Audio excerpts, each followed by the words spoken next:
How do we see ourselves today, roughly a month after a painful defeat on the battlefield in Nagorno-Karabakh? Or more to the point, what do we see in ourselves as Armenians today? Welcome to my Nagorno-Karabakh YouTube episode number 10. Now, since that fateful night in November when the ceasefire or the truce was signed by the presidents of Russia and Azerbaijan, as well as the prime minister of Armenia, and since the realization of the enormity of the defeat sustained by the Armenians on the battlefront, many efforts have been deployed by Armenians in the diaspora to try and help in different ways, small and not so small, for their friends, their brethren, their compatriots in Armenia and in Artsakh, the Armenian name for Nagorno-Karabakh. For instance, over the past 2 weekends, just down the road from where I am, at the Armenian Church of St. Sarkis, there was a lot of movement because two individuals had made a private initiative to launch a shoebox appeal, and people came with toys and gifts for the kids in Armenia and in Karabakh that were put in shoeboxes to be sent to Armenia from the UK, I think via Belgium.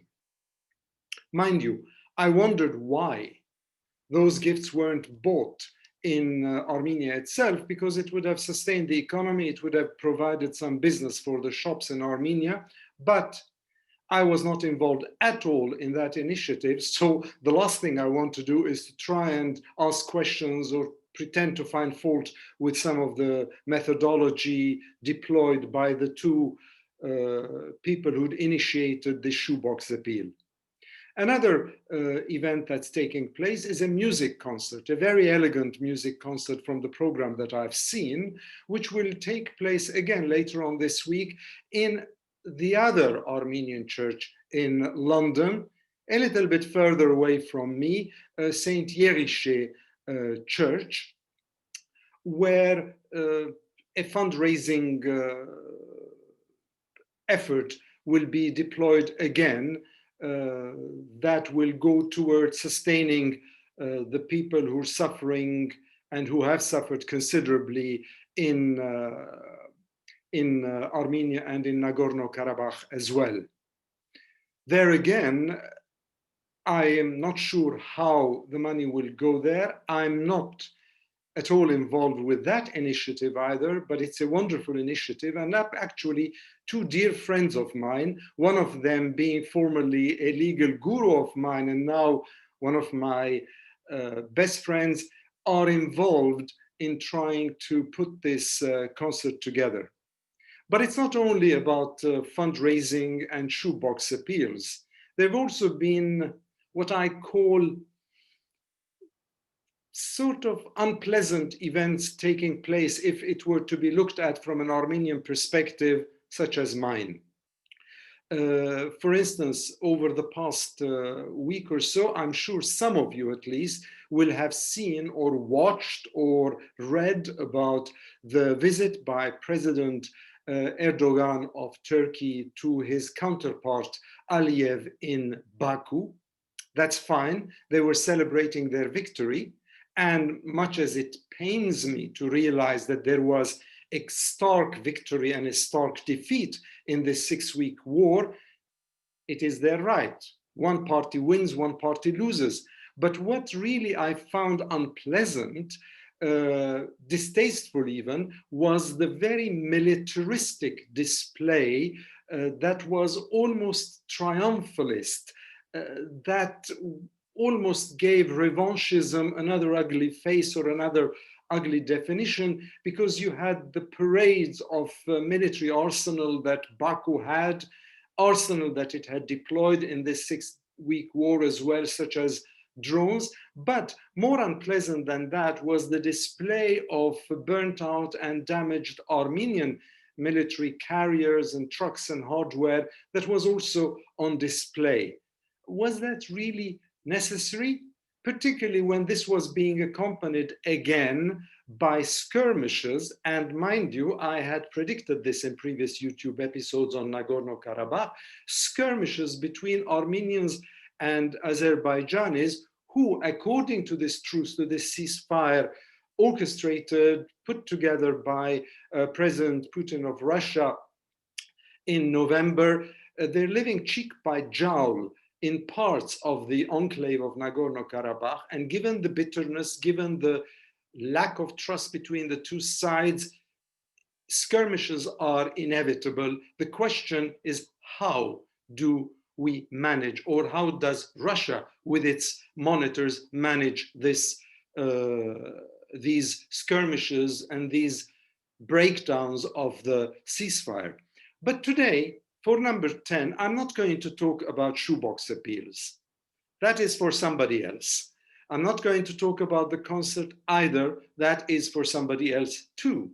Today, I just want to highlight on something else that also happened, which was a debate that was organized by the chair of the Armenian British parliamentary group in the House of Commons. In other words, in the British Parliament, just over a week ago.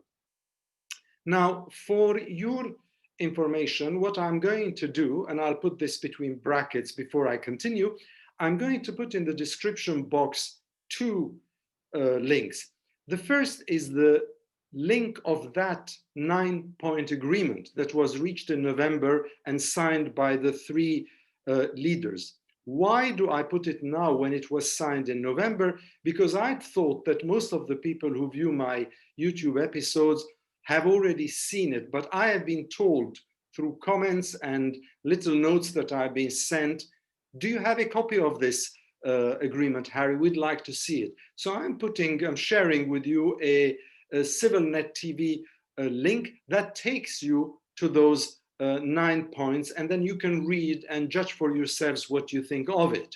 But the second thing I want to do is, because I'm sure most of you did not watch the debate in the House of Commons on the war in Nagorno-Karabakh, which was called for by Tim Loughton, a Conservative MP in the British Parliament. So I'm going to put a link that takes you to the Hansard Report, which is the parliamentary report that jots down all that happens, debates another in the House of Commons, in Parliament, in both houses actually, House of Lords and House of Commons, so that you can read about what the debate was about, what was said by the few members of Parliament who basically asked to be given the right to speak, and where it took us.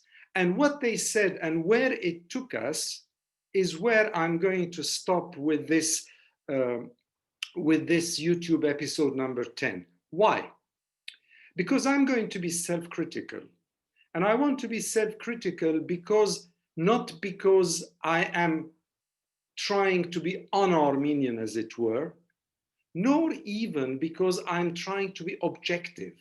Yes, as a lawyer, I always try to go for the truth. I always try, well, some people might smile at that, but believe you me, lawyers do that. And I'm also trying to separate the chaff from the wheat and try to say things as they are, in the hope that we can take facts on board and deal with them rather than pretend that they are not what they really are on the ground.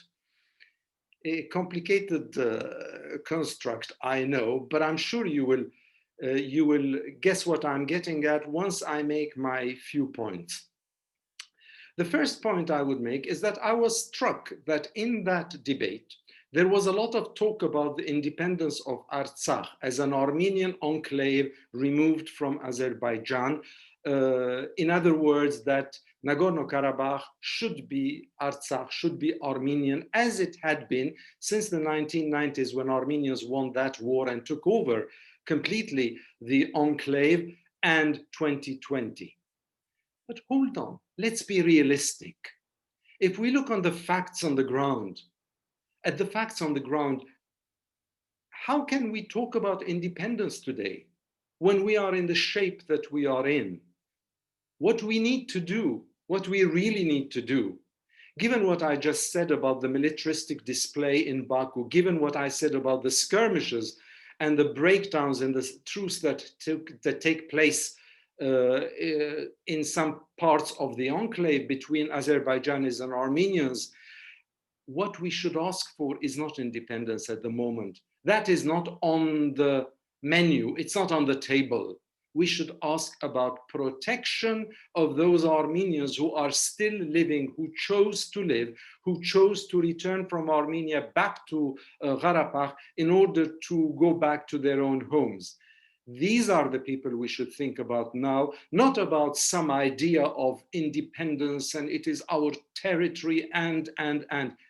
Protection of the Armenians living in the enclave. These are the hardy people. These are the people who are courageous enough, brave enough to say, or desperate enough because they don't have alternatives, who are saying, we're going back. Can we protect them? Can we find a mechanism, a methodology, an understanding with Russia and Azerbaijan that those skirmishes, the blackmail that takes place inevitably in such situations is dealt with and addressed? And then the other thing I would say, which goes hand in hand with this, is that the debate, okay, there were a few members of parliament who said some very good things and some very constructive and positive things supporting or defending the Armenian position, partly, I suspect, because they believe in it, and partly because they have an Armenian constituency in their boroughs and they are thinking of the next elections. But having watched this debate and having also watched the previous debate that took place in the House of Lords, where Baroness Caroline Cox, who has been to Armenia and Karabakh more times, I suspect, than any Armenian I know, came back with a report, a 27-page report on what she saw and what she witnessed and the people she spoke with in Karabakh after the end of the war. Then, just as now, the contributions were encouraging.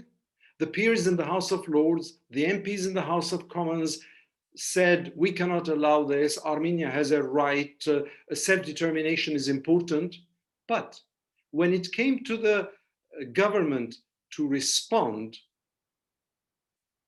just like in the House of Lords earlier, also in the House of Commons, it was a fudge.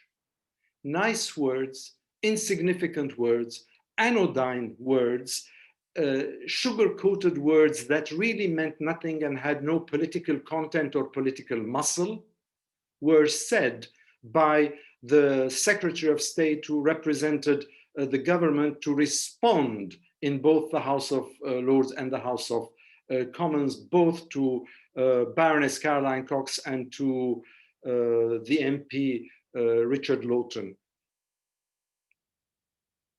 What was it? A fudge. So if it is a fudge, what lessons can we learn? Are we going to be excited because there was a 1-hour debate where some people spoke in favor of the Armenian position and then leave it at that? How do we deal with this fudge and what do we learn from it? Do we ask ourselves, how much further did we go after those two debates in both houses? Did we go forward 1 inch? I let you answer it. I don't want to answer that question, so you don't then shoot the messenger because you don't like the message.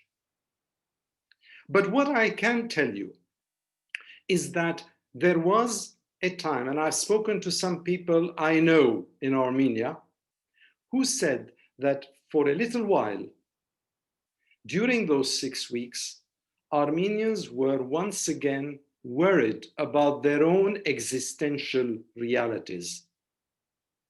In other words, they were worried whether they would still exist as an independent state or whether the design was not only to take the whole of the enclave of Nagorno-Karabakh, but to continue with the Republic of Armenia itself. And if you find this preposterous, if you find this rather unrealistic, just think, who would have thought in the late 80s and early 90s that a huge monolith of sorts, the USSR, the Soviet Union, would disintegrate into so much post-Soviet socialist republics and would lead us to where we are in the political topography of that region. It happens. And the weaker the state, the likelier that outcome as one possibility. So there was a fear there, and that fear is existential for the people living there, which is why I constantly say the first people I listen to are the people living in Yerevan or Stepanakert, before I listen to people living in London, in Paris, in Argentina, in Belgium, in Lebanon, or elsewhere. And finally, what I would also suggest to you today, in relation to my own reactions, personal reactions to the debate in the House of Commons, is that until now, and I've done this in previous YouTube episodes on this topic, we've talked about self-determination for Armenians versus territorial integrity for Azerbaijan.